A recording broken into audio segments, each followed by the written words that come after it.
This video is based on the 12 principles of animation as described by Frank Thomas and Ollie Johnston. Alright, so the next principle of animation is called follow-through and overlapping action. This is the technique of having body parts and appendages drag behind the rest of the body and continue to move when the body stops. Follow-through and overlapping action are often associated with another technique called drag. These names all describe the same thing but in different ways. For example, follow-through refers to the way parts of the body continue to move after the body has stopped. Overlapping action describes the offset between the timing of the main body and its other parts. Drag describes the technique of delaying the movement of body parts in relation to the main body. All three of these are basically describing different aspects of the same thing.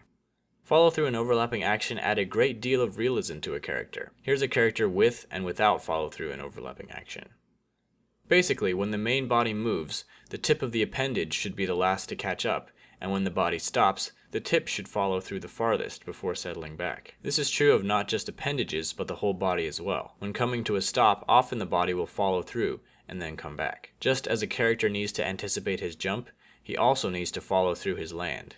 Sometimes the extra skin on a character can be treated as a separate entity with drag and follow through. Similar to squash and stretch, the amount of drag that you give something says something about its mass. The first one is like a TV antenna, while the second one is like a feather. It's usually easier to add the appendages after the animation of the main body is finished. When adding hair, for example, use the previous frame as an indicator of where the hair should be stretched towards. Since it has drag, it should be dragging from where it was in the last frame. In addition, make sure to let the hair follow through when the body comes to a stop.